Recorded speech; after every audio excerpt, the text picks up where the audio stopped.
नमस्कार दोस्तों, स्वागत है आपका अपने YouTube चैनल शिक्षा युग में। दोस्तों, आज की इस क्लास में आप सभी को सामान्य ज्ञान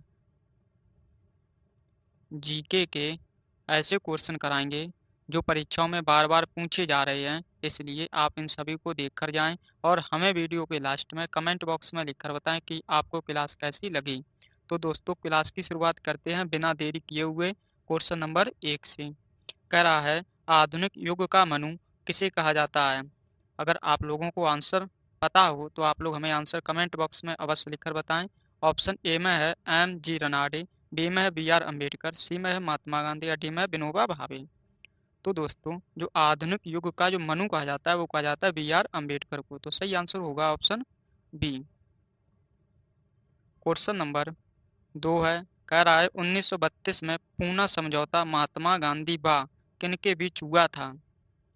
दोस्तों, ये समझौता हुआ था महात्मा गांधी और डॉक्टर B. R. अम्बेडकर के बीच। तो इस क्वेश्चन का सही आंसर होगा ऑप्शन ए।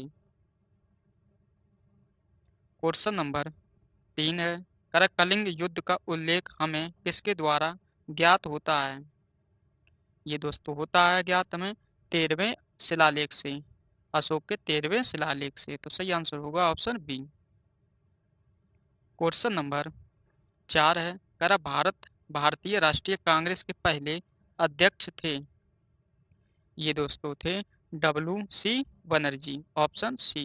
जो आप लोगों को क्वेश्चन करा रहे हैं, सारे क्वेश्चन आपके होने वाले एग्जाम के लिए बहुत ही महत्वपूर्ण हैं, इसलिए आप सभी को ध्यान से देखते हुए चलें। क्वेश्चन नंबर 5 है। कह रहा है, अकबरनामा पुस्तक किसने लिखी है? ये दोस्तों लिखी है अबुल फजल ने, ऑप्शन सी। क्वेश्चन नंबर 6 है। कह रहा है, इंडिया की मानक समय रेखा कितने राज्यों से होकर गुजरती है? ये दोस्तों गुजरती है 5 राज्यों से होकर, ऑप्शन डी।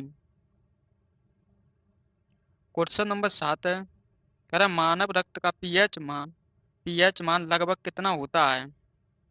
ये दोस्तों होता है 7.4। तो इस क्वेश्चन का राइट आंसर होगा ऑप्शन बी। क्वेश्चन नंबर 8 है। कह रहा है, संगीत नाटक अकादमी के अनुसार भारत में कितने शास्त्रीय नृत्य हैं?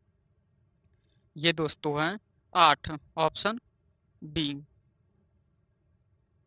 क्वेश्चन नंबर 9 है। कह रहा, भारत के संस्कृति मंत्रालय के अनुसार कितने शास्त्रीय नृत्य हैं? दोस्तों, यहाँ आपसे पूछा संस्कृति मंत्रालय के अनुसार, तो आप लोग बताएंगे 9, ऑप्शन डी। क्वेश्चन नंबर 10 है। कह रहा, मुस्लिम लीग का प्रथम अध्यक्ष कौन था? दोस्तों, ये था आगा खां, ऑप्शन ए। आप लोग हमें कमेंट में लिखकर बताएं, जो मुस्लिम लीग है इसकी स्थापना कहाँ हुई थी? क्वेश्चन नंबर 11 है। भारतीय संविधान में निम्नलिखित में से किस पद का उल्लेख नहीं है? दोस्तों, आपको बताना है, ऑप्शन ए में प्रधानमंत्री का नहीं है, बी में राष्ट्रपति का नहीं है, सी में उपराष्ट्रपति का नहीं है और डी में उप प्रधानमंत्री का नहीं है। तो दोस्तों, जो भारतीय संविधान में जो पद का उल्लेख नहीं है इन चारों में से, वो है पद उप प्रधानमंत्री का, ऑप्शन डी। क्वेश्चन नंबर 12 है। कर उच्च न्यायालय के न्यायाधीशों की सेवा निवृत्ति की अधिकतम उम्र सीमा क्या है? ये दोस्तों है 62 वर्ष, ऑप्शन बी। अगर आपको क्लास पसंद आए तो आप इस क्लास को लाइक करें और अपने दोस्तों के साथ भी शेयर करें। क्वेश्चन नंबर 13 है। कर उच्च न्यायालय का न्यायाधीश अपना त्याग पत्र किसको देता है? साथियों, ये देता है भारत के राष्ट्रपति को, ऑप्शन ए। क्वेश्चन नंबर 14 है। कह भारत में राष्ट्रपति कितनी बार वित्तीय आपात स्थिति की घोषणा कर चुके हैं? दोस्तों, आपको हमने इससे पहले जो क्लास कराई थी उसमें बताया था कि वित्तीय आपातकाल अभी तक एक भी बार भारत में नहीं लगा है। तो इसका सही आंसर हो जाएगा ऑप्शन डी, कभी नहीं लगा है। अगर आपसे पूछा जाए वित्तीय आपातकाल जो है इसका उल्लेख किस अनुच्छेद में है, तो आप लोग बताएंगे अनुच्छेद 360 में। याद रखें क्योंकि क्वेश्चन पूछा जाता है। क्वेश्चन नंबर 15 है। कर मंडल कमीशन ने पिछड़े वर्ग के लिए कितना प्रतिशत आरक्षण दिया? आप लोग हमें इस क्वेश्चन का आंसर कमेंट में लिखकर बताएं। ऑप्शन ए में 22%, बी में 27%, सी में 30% और डी में 33%। तो दोस्तों पिछड़े वर्ग के लिए जो आरक्षण दिया गया है वो दिया गया है 27%, ऑप्शन बी। क्वेश्चन नंबर 16 है, सबसे अधिक प्याज उत्पादन करने वाला राज्य है। ये दोस्तों राज्य है Maharashtra, option C. Question number 17 है, कर राष्ट्रीय योजना समिति के अध्यक्ष पद पर नियुक्त होने वाले व्यक्ति थे। दोस्तों अच्छा क्वेश्चन है, इसे आप लोग याद रखें क्योंकि परीक्षाओं में बार बार रिपीट हो रहा है। जिसका सही आंसर हो जाएगा Jawaharlal Nehru, option B. Question number 18 है, अरे संविधान संशोधन कितने प्रकार से किया जा सकता है। यह भी अच्छा क्वेश्चन है दोस्तों। जो संविधान संशोधन किया जा सकता है वो किया जा सकता है 3 प्रकार से, तो सही आंसर होगा ऑप्शन बी। क्वेश्चन नंबर 19 है, अरे कौन सी पंचवर्षीय योजना केवल 4 वर्ष की थी। ये दोस्तों पंचवर्षीय योजना थी, 5वीं पंचवर्षीय योजना, ऑप्शन सी। क्वेश्चन नंबर 20 है, अरे सौर मंडल में कुल कितने ग्रह हैं। ये दोस्तों बहुत ही आसान क्वेश्चन है, अगर आप लोग इसका भी आंसर नहीं जानते हैं तो आप लोग आज ही याद कर लें। जो सौर मंडल में ग्रहों की संख्या है वो है 8, ऑप्शन ए। क्वेश्चन नंबर 21 है, अगर पृथ्वी को कितने समय कटिबंधों में बांटा जा सकता है। ये दोस्तों बांटा जा सकता है 24 में, ऑप्शन सी। क्वेश्चन नंबर 22 है, अगर भारत के संविधान में डीपीएसपी किस देश के संविधान से लिए गए हैं।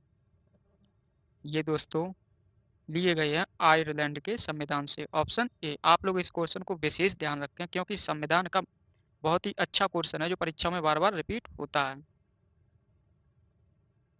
क्वेश्चन नंबर 23 है, अगर पश्चिम की ओर भ्रमण करने वाला ग्रह है।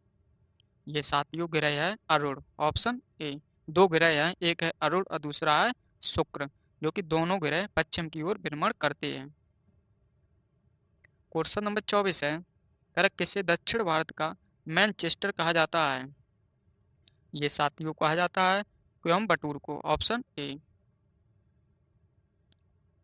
क्वेश्चन नंबर 25 है, अगर भारत और श्रीलंका को अलग करने वाली जल संधि है।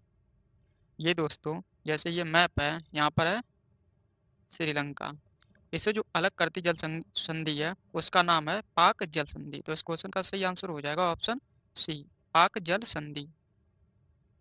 क्वेश्चन नंबर 26 है, कर 2011 की जनगणना के अनुसार भारत का लिंगानुपात था। ये साथियों लिंगानुपात था 943, ऑप्शन डी। क्वेश्चन नंबर 27 है, कर डांडिया कहाँ का प्रसिद्ध नृत्य है। दोस्तों जो डांडिया है ये है गुजरात का, ऑप्शन ए। क्वेश्चन नंबर 28 है, कर भारत के दक्षिणी छोर को क्या कहा जाता है। ये दोस्तों कहा जाता है कन्याकुमारी, ऑप्शन ए।